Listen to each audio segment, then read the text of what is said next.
Chapter 4 राजनीतिक दल, जिसको कहते हैं पॉलिटिकल पार्टीज। अभी देखेंगे भाई पॉलिटिकल पार्टीज क्या होती है, राजनीतिक दल जो है वो क्या होते हैं। तो इसमें कहा जाता है a group of people who come together to contest election and hold power. एक लोगों का मतलब एक ग्रुप पूरा जो एक साथ आता है और इलेक्शन में लड़ता है और पावर जीतने की कोशिश करता है, ठीक है, उसे पावर्स मिलती है जो इलेक्शन लड़ता है। तो ये होते हैं आपके राजनीतिक दल। इसमें कहा जाता है राजनीतिक दल के लोगों को एक जैसे संगठित समूह के तौर पर समझा जा सकता है जो चुनाव लड़ने तथा सरकार में राजनीतिक सत्ता हासिल करने के लिए उद्देश्य से कार्य करते हैं। चुनाव लड़ते हैं, ग्रुप होता है, चुनाव लड़ते हैं और सत्ता हासिल करने की कोशिश करते हैं। सत्ता हासिल होने के बाद अच्छे वो काम करते हैं, ठीक है, जैसे कि जो भी अधिकार वगैरह लोगों को दिलाने और काफ़ी सारे सामाजिक के हित के कार्य वो करते हैं। ये होता है राजनीतिक दल और उनके कार्य। उनकी नीतियाँ औरों से बेहतर होते हुए लोगों का समर्थन पाकर चुनाव जीतने के बाद उन नीतियों को लागू करने का प्रयास करते हैं। अब ये वो देखो भाई राजनीतिक दल जो होते हैं कहीं कहीं पर ऐसा होता है कि सिर्फ एक ही पार्टी रहते हैं, कहीं पर दो, कहीं पर तीन।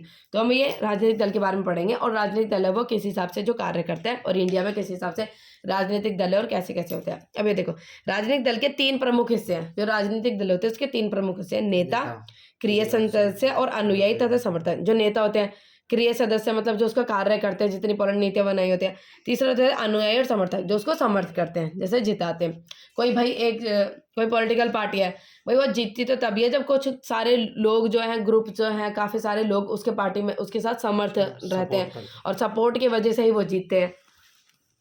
राजनीतिक दल चुनाव लड़ते हैं। ज़्यादातर लोकतांत्रिक देशों में चुनाव राजनीतिक दलों द्वारा खड़ा किए उम्मीदवारों के मध्य लड़ा जाता है। अब जो लोकतांत्रिक देश होते हैं, ठीक है, जो लोकतांत्रिक देश होते हैं वहाँ पर क्या होता है, जैसा डेमोक्रेटिकली कंट्री होती है वहाँ पर इलेक्शंस के द्वारा जो है लोग चुने जाते हैं, ठीक है, और इलेक्शंस के द्वारा चुने जाते हैं। इससे क्या होता है, लोग अपने मतलब भावों को बताते हैं कि भाई हम इस व्यक्ति को चुनना चाहते हैं और ये हमारे लिए ठीक है। इससे लोगों के द्वारा चुने हुए प्रतिनिधित्व जो है सीटों पर बैठते हैं। राजनीतिक दल अलग अलग नीति और कार्यक्रम को मतदाताओं के सामने रखते हैं और मतदाता अपनी पसंद की नीति और कार्यक्रम चुनते हैं। देश के लिए कौन सी नीतियाँ ठीक है। अब ये कहते हैं कि जैसे कि भाई जो लोग होते हैं वो अपने हिसाब से बताते हैं कि भाई हमको ये सब चीज़ें चाहिए। जो राजनीतिक दल होते हैं वो देखते हैं कि समाज हित के लिए कौन सी नीति, कौन सी चीज़ ठीक होगी, वो उस हिसाब की नीति को आगे बढ़ाते हैं। भाई जो नीतियाँ राजनीतिक दल चलाते हैं वही तो चीज़ें फॉलो होती हैं। राजनीतिक दल देश के कानून निर्माण में निर्णायक भूमिका निभाते हैं। ये देश के निर्माण में बहुत अच्छी भूमिका जो राजनीतिक दल निभाते हैं कि वो जो नीतियाँ वगैरह जो बनाई जाती है सरकार की तरफ उसको ये आगे बढ़ाते हैं, समाज हित के लिए कार्य करते हैं। तो इससे क्या होता है, देश का जो है मतलब कानून निर्माण होता है और काफ़ी सारे अच्छे काम करते हैं। राजनीतिक दल ही सरकार बनाते और चलाते हैं। राजनीतिक दल है सरकार बनाते हैं और चलाते हैं। जैसे सरकार ने जो नीतियाँ वगैरह बनाई हुई है उसको चलाने का कार्य ये करते हैं। चुनाव हारने वाले दल चालक दल के विरोधी पक्षी भूमिका निभाते हैं। अब ये देखो कॉम्पिटिटर्स, अब राजनीतिक दल के जो होते हैं विपक्ष पार्टी भी काफ़ी सारी जरूरी होती है। अगर विपक्ष पार्टी नहीं होगी तो भाई जैसे मानो कोई एक व्यक्ति जीत गया, उसको पता है कि भाई सामने मेरे कोई भी नहीं है, तो अपने हिसाब से काम करेगा। उसको पता है कि भाई जीतना तो मुझे ही है, मैं अच्छा करूं बुरा करूं जीतूंगा तो मैं ही। अगर उसके सामने विपक्ष पार्टी नहीं होगी और अगर उसके सामने कोई कंट्रोल करने वाला नहीं होगा तो वो अपने हिसाब से कार्य करेंगे। लेकिन विपक्ष पार्टी होती तो है लेकिन वो कार्य अच्छा करती है। वो क्या करती है, अगर जैसे कोई राजनीतिक दल है वो जैसे पॉलिटिकल पार्टी से जीती हुई है, वो कोई इस तरीके का काम कर रही है जो लोगों के हित के बारे में नहीं है, तो विपक्ष पार्टी तुरंत उसको रोक देगी और ये कहेगी भाई ये काम तुम कैसे कर सकते हो, उसके खिलाफ वो आवाज उठाएगी। तो विपक्ष दल भी होनी बहुत ज्यादा जरूरी है और काफी सही है ये। जनमत निर्माण में दल महत्वपूर्ण भूमिका निभाते थे। वह मुद्दों को उठाते और जनमत निर्माण में दल और ये काफ़ी सारे मतलब ये काफ़ी सारे महत्वपूर्ण मुद्दे उठाते हैं। जो राजनीतिक दल जो होती है ये काफ़ी सारे इंपॉर्टेंट मुद्दे जो हैं वो मतलब सरकार में उठाते हैं और ये सब चीज़ें कहते हैं समाजिक के हित के लिए, ठीक है। राजनीतिक दल ही सरकारी मशीनरी और सरकारी द्वारा चलाए जाने कल्याणकारी कामों तक लोगों को पहुंचाते हैं। जैसे सरकार कोई नीतियाँ वगैरह बनाती है तो वो राजनीतिक दल उन तक पहुंचाते हैं। हम लोग जैसे लोगों की जान पहचान ज़्यादातर डीएम वगैरह से इतनी होती है लेकिन वो पॉलिटिकल पार्टीज में ज़्यादा बनाने की कोशिश करते हैं जिससे भाई ये कहें कि भाई ये नेता है, हम लोगों की बात जल्दी सुन सकते हैं। राजनीतिक दल की आवश्यकता क्यों होती है, भाई राजनीतिक दल जो है उसकी आवश्यकता क्यों होती है। आवश्यकता इसलिए होती है क्योंकि भैया राजनीतिक दल जो होते हैं वो लोगों की मतलब बातें सुनते हैं। राजनीतिक दल के हिसाब से लोग अपनी भावना को प्रकट कर सकते हैं। जो दल उनको अच्छा लगता है, जो उनकी फीलिंग्स को समझता है, जो उनके प्रति काम करता है, वो उसको चुनाव में जिताते हैं, ठीक है। अब राजनीतिक दल कितने प्रकार के होते हैं? एक तो होता है वन पार्टी सिस्टम, जिसमें एक ही पार्टी रहती है, जिसको कहते हैं सिंगल, एक ही दल की सरकार। दूसरी होती है टू पार्टी सिस्टम, तीसरी होती है multi party system. Two party system जिसको कहते हैं दो मुख्य दल, और फिर होती है आपकी मल्टी पार्टी सिस्टम जिसको कहते हैं अनेक दल सत्ता के लिए मुकाबले। वन पार्टी सिस्टम जैसे चाइना में सिर्फ एक ही पॉलिटिकल पार्टी रहेगी, बाकी पार्टी जो है खड़ी नहीं होती है, ठीक है। उसमें एक ही पार्टी है, वही जीतती रहेगी, एक पार्टी सिस्टम होता है, ठीक है। उसमें लोगों को चुनने का अधिकार नहीं मिलता है, ना लोगों के पास ऑप्शन होता है कि किसी और को चुने, एक ही पार्टी खड़े रहते हैं। टू पार्टी सिस्टम का मतलब होता है कि दो पार्टियां रहती है, उसमें दो ऑप्शन मिलते हैं सिर्फ लोगों को, जैसे एमसीक्यू टाइप आप क्वेश्चन देखो, सिर्फ उसमें दो ऑप्शन हो आपको, ठीक है। होता है टू पार्टी सिस्टम, जिसमें से दो पार्टी होते हैं, एक को चुनेगा या फिर दूसरे को चुनेगा, ठीक है। फिर आता है आपका अनेक दल वाले सिस्टम, जिसको कहते हैं multi party system. Multi party system का मतलब होता है जिसमें एक से ज़्यादा पार्टियां होती है, ठीक है। जैसे हम इंडिया में देखें, इंडिया में काफ़ी सारी पार्टियां हैं, इसमें लोगों के पास ऑप्शन एक नहीं तो दूसरे, दूसरे सही तो तीसरे, तीसरी सही तो चौथी।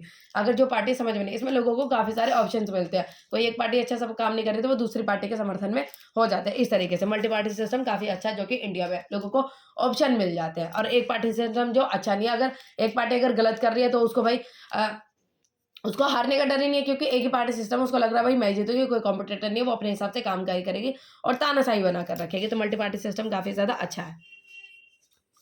अब ये देखेंगे, दलीय व्यवस्था का चुनाव करना किसी एक देश के हाथ में नहीं है, ये किसी देश के एक हाथ में नहीं है, यह एक लंबी अवधि के कामकाज के बाद खुद विकसित हुआ। अब जैसे कि जो पार्टी सिस्टम है, जो इस तरीके की पार्टी सिस्टम जो है बनाए गए हैं, वो ऐसे नहीं है कि एकदम से बना दी कि तुम्हारे देश में मल्टी पार्टी सिस्टम है गई है। ये काफ़ी सारी चीज़ों को देखने के बाद, काफ़ी सारी चीज़ों पर मतलब नज़र रखने के बाद ये सारी सिस्टम बनाया गया। अब जैसे इंडिया में मल्टी पार्टी सिस्टम जो बनाया गया, वो किस हिसाब से बनाया गया? क्योंकि यहाँ की जनसंख्या बहुत ज़्यादा है, यहाँ की जाति धर्म बहुत ज़्यादा अलग अलग है। अगर एक पार्टी सिस्टम होगा, एक पार्टी सिस्टम इतनी बड़ी जनसंख्या को नहीं संभाल पाएगी और बहुत ज़्यादा लोगों में डिस्क्रिमिनेशन होंगे, भेदभाव होंगे। क्यों? क्योंकि अगर एक व्यक्ति चुना जाएगा, वो किसी एक जाति को अगर समर्थ कर रहा होगा, तो इसलिए हमारे इंडिया में ज़्यादातर जनसंख्या और ज़्यादातर जनजातियों को देखते हुए और ज़्यादातर जाति धर्म को देखते हुए मल्टी पार्टी सिस्टम, जिसको कहते हैं अनेक दल की जो सत्ता है, वो बनाई गई है, जिसमें लोगों के अंदर भेदभाव ना और सभी को अपनी इच्छा के अनुसार सरकार चुनने का मौका मिलेगा। अब आते हैं आपकी पार्टी सिस्टम होती है। अब ये देखो, राजनीतिक दल होती है और आपकी क्षेत्रीय दल होते हैं। इसको कहते हैं नेशनल पार्टी और क्या कहते हैं, स्टेट पार्टी। नेशनल पार्टी और स्टेट पार्टी क्या होते हैं? नेशनल पार्टी वो होती है जो कि 6% vote in the Lok Sabha, 6% vote जो आपकी लोकसभा में जीते, 6% वोट जो आपकी, जो 6% वोट जो जीते इन 4 स्टेट इलेक्शन। किसी राज्य, टोटल राज्यसभा के इलेक्शन में 4 स्टेट इलेक्शन की 6% वोट जो जीते और 4 सीटें जीते, मतलब 2 सीटों पर जो है जीत हासिल कर ले, ये हो जाएगी आपकी राष्ट्रीय दल, ठीक है। तो देश की हर पार्टी को निर्वाचन आयोग में अपना पंजीकरण कराना आवश्यक है।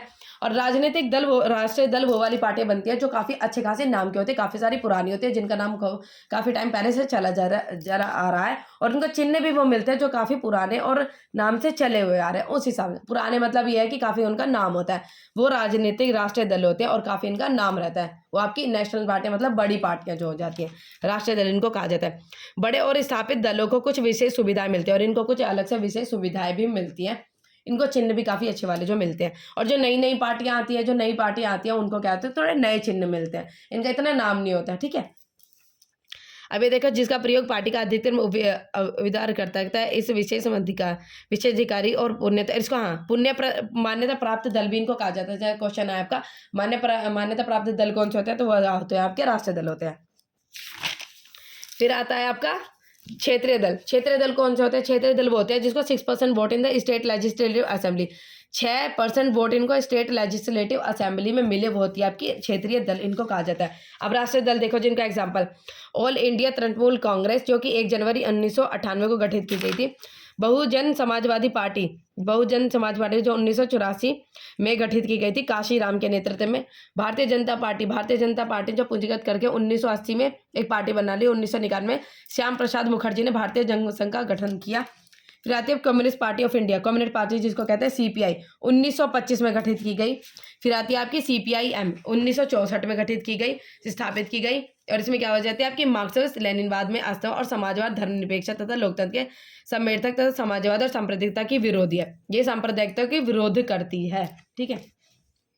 फिर आता है Indian national Congress. Indian national Congress है 1950 में, काफ़ी सारी पुरानी पार्टी है ये इंडियन नेशनल कांग्रेस है, कांग्रेस वाली जो काफ़ी पुरानी पार्टी है ये 1885 में गठित की गई। फिर आता है आपका national Congress party. National Congress party Congress party के विभाजन के बाद, जब कांग्रेस पार्टी थी, जब इसका विभाजन हो गया, अलग हो गई, मतलब डिवाइड हो गई, तो ये नेशनल कांग्रेस पार्टी बनी 1999 में यह पार्टी बनी। अब राजनीतिक दल के लिए चुनौतियां, अब काफ़ी सारे जो राजनीतिक दल होते हैं उनके सामने काफ़ी सारी चुनौतियां आती है। अब चुनौती क्या है? Dynastic succession. आपने देखा होगा कि जो राजनीतिक दल है वो इस हिसाब से बनती है, जैसे वो उसका पुत्र है, मतलब वो बाप है, उसका बेटा बेटा, इस हिसाब से जो डायनेस्टिक सक्सेशन चला जाता है। पार्टियां इस हिसाब से बन जाती हैं, भाई उसका बेटा है तो उसका मतलब पिता है, उसका बेटा भी पॉलिटिकल पार्टी में खड़ा होगा, फिर उसका बेटा भी पॉलिटिकल पार्टी में खड़ा होगा, इस हिसाब से जो है चीज़ें चलती आती है। ये है कि कौन सी चुनौतियों का सामना इन्हें करना पड़ता है। फिर आते हैं आपकी मनी पावर। काफ़ी सारे लोग हैं जीतने के लिए काफ़ी पैसे का इस्तेमाल करते हैं, राजनीतिक दल में जीतने के लिए काफ़ी सारी डर्टी पॉलिटिक्स इस्तेमाल करते हैं पैसे का। जिसके पास अच्छा खासा पैसा होता है वो जीतने की कोशिश करता है कि भाई, और जिसके पास नहीं पैसा होता वो नहीं अपनी पावर दिखा पाता और वो नीचे का नीचे रह जाता है। जिसके पास अच्छे पैसे होता है वो काफ़ी अच्छी और ताकतवर पार्टी बन जाता है। और इंटरनल डेमोक्रेसी, इनके अंदर खुद में ही जो पॉलिटिक राजनीतिक दल है इनके अंदर खुद में ही मतलब ये है कि डेमोक्रेसी नहीं है, खुद में ही वाद विवाद इनके होते रहते हैं। फिर आता है चौथी चुनौतियां, पार्टियां के बीच विकल्पित की स्थिति की lack of mechanic and choices meaningful choice. चौथी चुनौती पार्टियों के बीच विकल्पहीन की स्थिति है, और साथ ही विकल्प का अर्थ होता है कि विभिन्न पार्टियों की नीति और कार्यक्रम में महत्वपूर्ण अंतर। ये कहते हैं कि जितनी भी पॉलिटिकल पार्टीज होती है सारी एक ही तरीके की चीज़ें दिखाती रहती है कि भाई हम अच्छा, मतलब एक ही तरीके की चीज़ें बोलते हैं कि भाई अच्छे पानी तुम्हारे यहाँ पे नदी वो बनवा देंगे, अच्छा पानी का सिस्टम करवा देंगे, अच्छी मतलब ये है कि पोल्यूशन कम करवा देंगे, अच्छी शिक्षा करवा देंगे। तो ये कहते हैं कि जितनी भी पार्टीज होती है सारी एक ही तरीके की प्रोमिसेस करते हैं, किसी की भी प्रोमिसेस में जो वो चीज़ें करने की अच्छे काम करने की कोशिश करते हैं उनमें किसी में भी अलग नहीं होता, सारी एक ही तरीके की बातें करती हैं कि भाई, और करते हैं, ठीक है। फिर आता है अब ये कहते हैं कि सुधारने के लिए हाल में जो प्रयास किए गए, अब जो जितने सारे इनमें नेगेटिव चीज़ें आ रही थी उसमें सुधारने के लिए जो कार्य किए गए। पहले क्या होता था कि दल बदल की चीज़ें बहुत ज़्यादा होती थी, जिसको कहते हैं एंटी डिफेक्शन लो। फिर मतलब ये है कि दल बदल बहुत होता था, दल बदल के को कम करने के लिए एंटी डिफेक्शन लो लाया गया, ठीक है। दल बदल का मतलब है कि एक पार्टी भाई उसको लग रहा है ना कि मैं नहीं जीत सकती, तो वो क्या करती थी, जो अच्छी पार्टी होती थी ना उसके समर्थन में आ जाती थी। पहले भाई जैसे एक हिस्सा है उसको लग रहा है कि भाई मैं नहीं जीत पाऊंगी, अब मेरे हार के लाले पड़ गए, तो दूसरे के साथ में समर्थन आके दल बदल कर लेती थी तुरंत ही, है ना। तो इस हिसाब से और जीतने के इस हिसाब से फिर एंटी डिफेक्शन लो आ गया। भाई ध्यान से सुनो, एंटी डिफेक्शन लो लाया गया जिससे कि इन सब चीज़ों को हटाया जा सके। फिर उच्चतम न्यायालय ने पैसे और अपराधियों का प्रभाव कम करने के लिए एक आदेश जारी किया। अब जो न्यायालय थे, जो आपका उच्चतम न्यायालय होते हैं, उन्होंने क्या किया, जैसे पैसे वगैरह काफ़ी सारे लोग इस्तेमाल करते हैं जीतने के लिए, डर्टी पॉलिटिक्स इस्तेमाल करते हैं, उसको सरकार ने न्यायालय ने कम करने की कोशिश की, ताकि ये अपने पैसे को इस्तेमाल करके जीतने की कोशिश ना करे, सब में इक्वालिटी हो, जो आपकी जो नीचे वाली पार्टी थी जिनके पास इतने पैसे नहीं होते थे वो भी जीत सके इसमें। अपनी संपत्ति का अपने विरोध चल रहे हैं और आर्थिक मामले का ब्यौरा, ये सब चीज़ें हो गई। फिर आता है संगठित चुनाव। चुनाव आयोग ने एक आदेश के लिए सभी दलों के लिए संगठित चुनाव करना और आयकर रिटर्न भरना आवश्यक था। अभी ये कहते हैं कि जब कोई भी व्यक्ति अगर इलेक्शन लड़ेगा, पॉलिटिकल पार्टीज में जाएगा, तो सबसे पहले सारी चीज़ों का चिट्ठा जो है वो जमा करेगा। आपने देखा होगा कोई पॉलिटिकल पार्टी जीती है तो वो इनकम, अपनी बैकग्राउंड, और कोई भी जो मतलब कोई उन्होंने कोई वैसा काम तो नहीं किया है, कोई भी मतलब जैसे पुलिस वगैरह में तो नहीं गए, इस सारी तरीके की इन्फॉर्मेशन वो पहले अपनी देती है जब जाके वो किसी पॉलिटिकल पार्टी में खड़ी होती है, जिससे कि सारा बैकग्राउंड जो है वो सबको पता हो कि इनका क्या बैकग्राउंड है और किस तरीके की ये पार्टी है। तो सारी चीज़ें, इनकम वगैरह कहाँ से कितने इनकम आते हैं, सारी चीज़ें इनको देनी पड़ती है, जमा करनी पड़ती है, ये सारी चीज़ें होने लगी। अब राजनीतिक दलों के आंतरिक कामकाज को व्यवस्थित करने के लिए कानून बनाया गया और सभी दल अपने सदस्य की सूची रखे और संविधान का पालन करें। अभी एक ही काफ़ी सारी सूची बनाई गई कि हिसाब से वो संविधान के हिसाब से अकॉर्डिंग काम करें। और राजनीतिक दल महिलाओं के एक विशेष न्यूनतम अनुपात में सारी टिकटें दी, और जो महिलाएं उनकी कंडीशन भी पॉलिटिक्स में सुधारने की कोशिश की गई, ताकि जो महिलाएं वो भी पॉलिटिकल पार्टीज में, राजनीतिक पार्टीज में खड़ी हो सके। चुनाव का खर्च सरकार उठाए, ये कुछ ऑप्शन दे रहे हैं, जिससे कि हाँ, ये कुछ ऐसे ऑप्शन दे रहे हैं कि जिनको हम समझा सकते हैं कि हम कैसे और भी चीज़ें अच्छी कर सकते हैं। इसमें बताया कि जो इन सभी दलों का खर्चा कौन है, सरकार उठाए, इस तरीके की चीज़ें। अब दो अन्य तरीके जिससे राजनीतिक दलों को सुधारा जा सकता है, कौन से और अन्य तरीके जिससे राजनीतिक दल को सुधारा जा सकता है, मतलब जो हम अपनी तरफ से चीज़ें बताते हैं कैसे इनको सुधारा जा सकता है। अब राजनीतिक दल के ऊपर लोग अपना दबाव बनाए, जैसे लोग हैं भाई इस तरीके से दबाव बनाने की कोशिश करें, भाई तुम कोई काम करते क्या देते हो, करते नहीं हो, और उसके बाद क्या कहें कि भाई जो पैसे वगैरह इतने इस्तेमाल करते हैं, इन सब चीज़ों को अगर लोग दबाव बनाए तो इन सब चीज़ों को सुधारा जा सकता है। और दूसरा तरीका क्या है, सुधार की इच्छा रखने वाले स्वयं को राजनीतिक दल में उतरना पड़ता है। जो लोग कहते हैं कि भाई सुधार नहीं हो रहा और ये सब चीज़ें, तो क्या कहा जा रहा है कि उसमें लोगों को खुद भी जो है राजनीतिक में उतरना चाहिए, क्योंकि भाई राजनीतिक में उतरेंगे तो जिसके पास अच्छी चीज़ें होंगी, अच्छे फैसले लेने का होगा, जिसको लगता है कि ये सब चीज़ें गलत हो रही है और मैं उससे ज़्यादा अच्छा फैसला ले सकता हूँ, तो राजनीतिक दल में वो खुद उतरे और खुद अपनी पार्टीज बनाए और खुद अच्छा काम करने की कोशिश करें। तो ये चीज़ें हैं जिससे हम इनको सुधार कर सकते हैं। एंड